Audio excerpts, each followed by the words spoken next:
Yesterday एक question पूछा गया था 4.2 का लास्ट क्वेश्चन, और 4.2 का लास्ट क्वेश्चन ये है रोम्बस बी एन टी बनाना है आपको। Construct the following quadrilateral equation. इसमें थर्ड क्वेश्चन है कि rhombus B E N D बनाना है। बी एन क्या है और डी क्या है? बी एन इसका फर्स्ट डायगोनल है, डी इसका सेकंड डायगोनल है। फर्स्ट डायगोनल की लेंथ 5.6 सेंटीमीटर, सेकेंड डायगोनल की लेंथ आपकी 6.5 सेंटीमीटर। ओके, सो इसको बनाना है तो सबसे पहले रफ फिगर बनाते हैं जैसा कि अभी तक हम करते हैं। बी ई एन डी, चलिए बनाते हैं। रफ फिगर है ये है बी, ये है ई, ये है एन और ये है डी। चलिए, बी एन की लेंथ आपकी कितनी दी थी, यहाँ पे मैं लिख देता हूँ।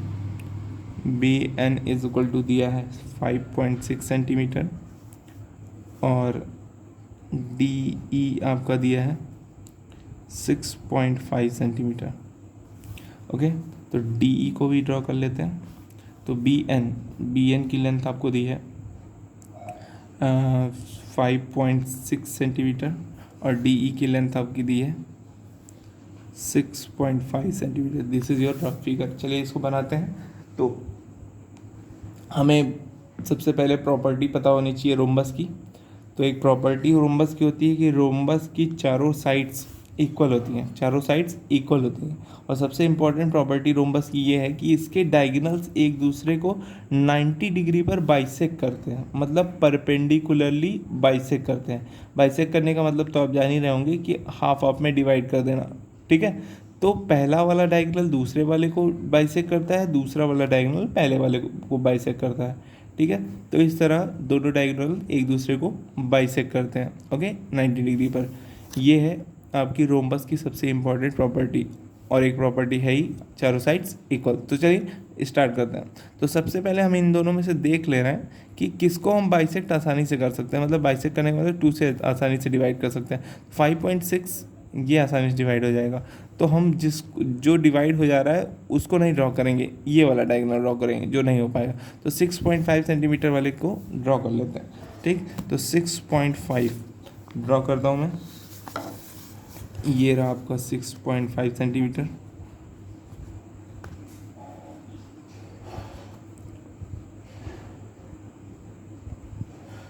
सिक्स पॉइंट फाइव सेंटीमीटर की एक लाइन ड्रॉ हो गई। इस लाइन का नाम मैं दूंगा 6.5 सेंटीमीटर डी एंड ई, ठीक है। दिस इज 6.5 सेंटीमीटर, ठीक है। तो अब हम क्या करेंगे, मैं जानता हूँ कि दूसरा वाला जो डायगोनल है इसको परपेंडिकुलरली बाइसेक्ट करेगा। तो परपेंडिकुलरली अगर बाइसेक्ट करेगा तो चलिए इसका एक परपेंडिकुलर बाइसेक्टर ड्रॉ कर लेते हैं। और परपेंडिकुलर बाइसेक्टर ड्रॉ करने के लिए आपको पता ही है, इसके हाफ से ज़्यादा लेंथ लेकर के एक आर्क आप ऊपर लगाते हो, एक नीचे लगाते हो। वही काम इधर से भी आप करते हैं, ठीक है। आपको पॉइंट ऑफ इंटरसेक्शन मिलता है। पॉइंट ऑफ इंटरसेक्शंस को मिलाते हुए एक लाइन ले जाते हैं,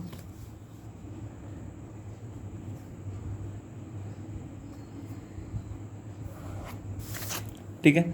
ये लाइन हो गई। अब कहेंगे क्या कि मुझे चाहिए क्या, 5.6 सेंटीमीटर का दूसरा डायगोनल, ठीक है। और हम जानते हैं कि पहले डायगोनल ने दूसरे को बाइसेक्ट भी किया होगा। तो इसका मतलब है कि 5.6 का आधा पार्ट उधर होगा और आधा पार्ट इधर होगा। तो 2.8 ऊपर होगा और 2.8 नीचे होगा, ठीक है। पहले ने दूसरे को बाइसेक्ट किया, दूसरे ने पहले को, ठीक। यहाँ पर परपेंडिकुलर बाइसेक्टर जब मैंने ड्रॉ किया तो ये भी बाइसेक्ट हो गया। अब मैं जा रहा हूँ इसको बाइसेक्ट करने। इसको बाइसेक्ट करने मतलब इसका टोटल 5.6 मैं लूँगा, और 5.6 जो है उसको ये बाइसेक्ट करेगा, इसीलिए 2.8 इधर और 2.8 इधर। तो 2.8 मैं यहाँ पर मेज़र कर लेता हूँ, ठीक है। यहाँ पर मेज़र किया मैंने 2.8। दिस इज़ योर 2.8, ठीक है। This is your 2.8। 2.8 पर यहाँ पर आर्क लगाया मैंने, क्योंकि मैं जानता हूँ कि 2.8 इस साइड होगा और 2.8 इस साइड होगा, क्योंकि दोनों डायगोनल एक दूसरे को बाइसेक्ट करेंगे, okay. So total this is 5.6। Now 2.8 इस साइड हो गया और 2.5 इस साइड हो गया। तो यहाँ पर जो पॉइंट हमें मिले उसको हम थोड़ा डार्क कर लेते हैं, ये और एक पॉइंट ये मिला हुआ है आपको, ठीक है। तो इनमें और इनमें थोड़ा डार्क कर दिया मैंने इसको, ठीक है। ये पॉइंट्स जो होंगे आपके वो होंगे कुछ बी और एन, ओके। नाउ अब सबको ज्वाइन कर देंगे तो आपको मिल जाएगा BEND, ओके।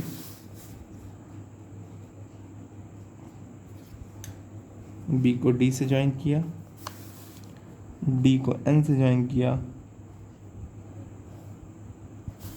ठीक है। ई को एन से ज्वाइन किया और बी को ई से ज्वाइन किया। ये रहा आपका rhombus, okay. This is your rhombus, ठीक है।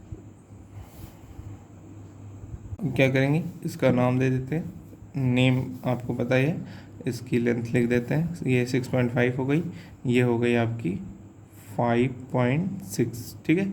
ये टोटल 5.6 है, यहाँ से यहाँ तक 5.6 सेंटीमीटर। ये पूरी हो गई 6.5, ये हो गई 5.6, ओके। जिसमें से 2.8 इसका इधर है और 2.8 सेंटीमीटर इसका इधर है। ये मैंने आपको बस बताने के लिए दिखाया है, ठीक है। तो इस तरह से